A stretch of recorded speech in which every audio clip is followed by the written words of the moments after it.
को अब तक 84 एकमात्र सीट थी जहां पर बीजेपी ने अपना प्रत्याशी नहीं उतारा था और अब ये 7वां उम्मीदवार बीजेपी की तरफ से घोषित कर दिया गया है। 84 सीट से बीजेपी ने अपना उम्मीदवार चुनावी मैदान में उतार दिया है। कल रात कांग्रेस ने 7 सीटों पर उम्मीदवारों की घोषणा की थी। बीजेपी पहले 6 उम्मीदवारों की घोषणा कर चुकी है, लेकिन सिर्फ एकमात्र 84 सीट बची थी और अब 84 सीट को लेकर बीजेपी से जुड़ी हुई बड़ी खबर यह आई है कि 84 से भी बीजेपी ने पार्टी ने अपना प्रत्याशी घोषित कर दिया है, अपना उम्मीदवार चुनावी मैदान में उतार दिया है। यानी कि अब कुल मिलाकर चुनावी संग्राम जीतता हुआ नजर आ रहा है। आज कई उम्मीदवार जिनका नामांकन दाखिल होना है, उनके नामांकन दाखिल होने के दौरान भी मुख्यमंत्री मौजूद रहने वाले हैं। कल आखिरी तारीख है नामांकन दाखिल करने की और उससे ठीक एक दिन पहले जो एक सीट बची थी बीजेपी की तरफ से, जहां पर बीजेपी ने अपना पत्ता नहीं खोला था, अब खबर ये मिल रही है 84 से बीजेपी ने नाम घोषित कर दिया है। कारी लाल नमोमा को प्रत्याशी बनाया गया है बीजेपी की तरफ से। बहुत बड़ी खबर 84 से जुड़ी हुई, बीजेपी ने अपना उम्मीदवार के नाम का ऐलान कर दिया है। 84 से कारी लाल नमोमा को उम्मीदवार बनाया गया है। तो बीजेपी ने अपने पत्ते खोलते हुए कारीलाल नमोमा को उम्मीदवार बनाया। इस वक्त की बड़ी खबर 84 से जुड़ी हुई है, उपचुनाव से जुड़ी हुई है। 84 सीट पर उपचुनाव होने हैं, 13 नवंबर को यहां पर वोट पड़ेंगे। बीजेपी ने अपने उम्मीदवार की घोषणा कर दी है। कारीलाल नमोमा, जिन पर दांव खेला गया है बीजेपी की तरफ से, जिन पर भरोसा जताया गया है बीजेपी की तरफ से, उम्मीदवार बना गया है 84 सीट से। 84 सीट जो कि जाहिर तौर पर आदिवासी बेल्ट में आती है और यहां पर अब कुल मिलाकर सभी की निगाह टिकी हुई है। 84 से बीजेपी ने कारीलाल नमोमा को प्रत्याशी बनाया है। जयेश हमारे संवाददाता इस खबर पर ज्यादा जानकारी के साथ जुड़ गए। जयेश, कारीलाल नमोमा, इनके प्रोफाइल के बारे में जानकारी दीजिए जिन पर भरोसा बीजेपी ने जताया।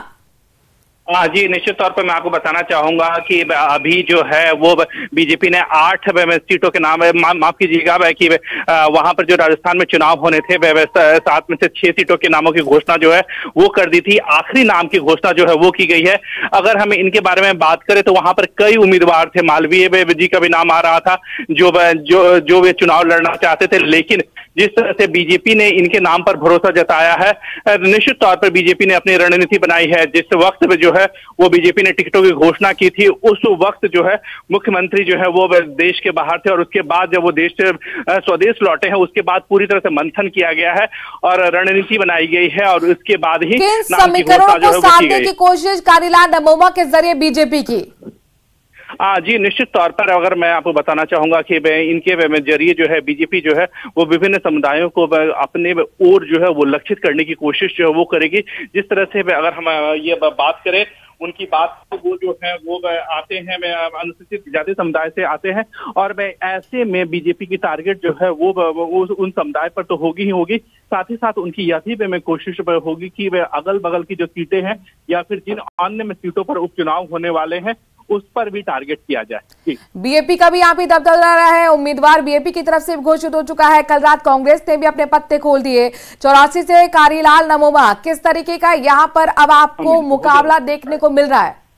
जयेश जी, निश्चित तौर पर अगर आपको मैं बता दूं मुकाबला की बात अगर हम करें तो निश्चित तौर पर बीजेपी के लिए मुकाबला जो है वो चुनौतीपूर्ण है, क्योंकि यह सीट जो है वो बीजेपी के लिए आसान नहीं होगी। लेकिन बीजेपी जो है वो उसे रणनीति के तहत जो है वो अब अपना रही है, क्योंकि आखिरी सीट की घोषणा जो है वो बीजेपी को करना बाकी था और अब जो है बीजेपी ने अंतिम समय में इस सीट की घोषणा की है। इससे पहले जो है सभी जो पक्ष है, जो सभी दावेदार थे, चाहे अगर हम मालवीय की बात करें या फिर अन्य में लोगों के बारे में बात करें, तो जो भी दावेदार थे उनसे बात करने के बाद ही एक बीच का रास्ता जो है वो निकाला गया है और उसके बाद बीजेपी ने जो है इस सीट की घोषणा जो है वो की है। जी जयेश, हमने देखा कि 6 सीटों पर उम्मीदवार बीजेपी ने पहले उतार दिए, सिर्फ एकमात्र सीट, यही सीट 84 बची थी। आखिरकार इतना वक्त क्यों लगा? गुड़ा भाग कौन सा था? ऐसे कौन से समीकरण थे जिसे साधने की कोशिश यहां पर बीजेपी की रही थी? क्या कांग्रेस के पत्ते खोलने का बीजेपी ने इंतजार किया? Wait and watch. हाँ जी, निश्चित तौर पर अगर हम कह सकते हैं कि कहीं ना कहीं बीजेपी जो ने कांग्रेस के पत्ते खोलने का भी इंतजार किया, क्योंकि अगर हम देखें कि कल देर रात जो है वो कांग्रेस ने अपने टिकटों की घोषणा की है। हालांकि बीजेपी ने अपने उम्मीदवारों के नामों की घोषणा जो है वो पहले ही कर दी थी और एकमात्र सीट है, इसी सीट पर बीजेपी जो है उन्होंने अपना उम्मीदवार नहीं उतारा था। कांग्रेस ने जब अपने पत्ते पूरी तरह से खोल दिए और कहीं ना कहीं बीजेपी की ओर से कई दावेदार जो थे वो भी यहाँ पर सामने आ रहे थे और उसके बाद ही बीजेपी ने अपने पत्ते खोले हैं और नाम की जो घोषणा है वो पूरी तरह से की है। जी, एक चीज जयेश समझाइए, कारीलाल नमोमा चूंकि रेस में से कई नाम थे, मालवीय का नाम था, उन सबको पछाड़ते हुए आगे बढ़े, उन पर भरोसा बीजेपी ने जताया। क्या यूएसपी इनकी रही है जिसकी वजह से बीजेपी ने कारीलाल पर भरोसा जताया है, उन पर दांव खेला है? जी, निश्चित तौर पर अगर हम इनके यूएसपी की बात करें तो निश्चित तौर पर वो राज्य की भी पसंद होंगे और कहीं ना कहीं केंद्र की भी पसंद होंगे। तो सभी पक्षों को संतुष्ट करने के बाद जो है वो उनके नाम की घोषणा जो है वो की गई है। क्योंकि अगर हम बात करें बीजेपी की ओर से कई दावेदार हैं। उपचुनाव की अगर हम बात करें तो उपचुनाव में सामान्यतः माना जाता है कि जिन जो सत्ता पक्ष होती है उनके लिए थोड़ी सी आसानी होती है। हालांकि बीजेपी के लिए ये सीट जो है वो उतनी आसान नहीं है और अगर हम बात करें सभी सीटों की बात करें तो बीजेपी का स्टेक जो है वो काफी कम है। बीजेपी को यहाँ पर नंबर जो है वही प्लस करने हैं। लेकिन अगर हम बात करें कि केंद्र में की भी पसंद हो सकते हैं या माना यह भी जा सकता है कि वो राज्य में की भी पसंद हो। लेकिन इसके साथ ही साथ जिस तरह से अगर हम देखें कि कल देर रात जो है कांग्रेस ने अपने टिकट की घोषणा की है और उसके बाद आज सुबह इन सीटों पर जो है वो उम्मीदवारों के नामों की घोषणा की गई है। तो निश्चित तौर पर कांग्रेस उम्मीदवार की जो बीजेपी की वेट एंड वॉच की पॉलिसी थी उसके बाद ही बीजेपी ने आखिरी समय में अपने उम्मीदवार की घोषणा जो है वो की है। जी, अगर हम कांग्रेस की बात करते हैं, महेश राउत पर दांव खेला गया है। 9 साल से कांग्रेस के सक्रिय नेता रहे थे, सरपंच भी रहे जाहिर तौर पर। अब वो विधानसभा चुनाव लड़ेंगे। बीजेपी ने सबसे पहले पत्ते खोलते हुए अनिल कटारा को टिकट दिया है, उनका ये पहला चुनाव है। लेकिन कुल मिलाकर कारीलाल नमोमा आखिरकार इस चुनावी दंगल में कहां खड़े हुए नजर आ रहे हैं? जी, इसके साथ ही साथ एक और बात यहाँ पर मैं आपको बताना चाहूंगा कि अगर हम बीजेपी के कई बड़े नेताओं के साथ बात कर रहे थे उस वक्त उनका साफ तौर पे कहना था कि जो बीजेपी सरकार के 1 साल के लगभग 11 महीने की जो परफॉर्मेंस है उसके आधार पर भी वो चुनाव लड़ेंगे। एक और बड़ी बात यहाँ पर मैं आपको बताना चाहूंगा कि जिस तरह से वह मुख्यमंत्री जो है वो लगातार राजस्थान को लेकर के लगातार प्रयास कर रहे हैं और जैसा कि हमने देखा कि देश में तो रोड शो कर ही रहे हैं, विदेशों में भी जा रहे हैं।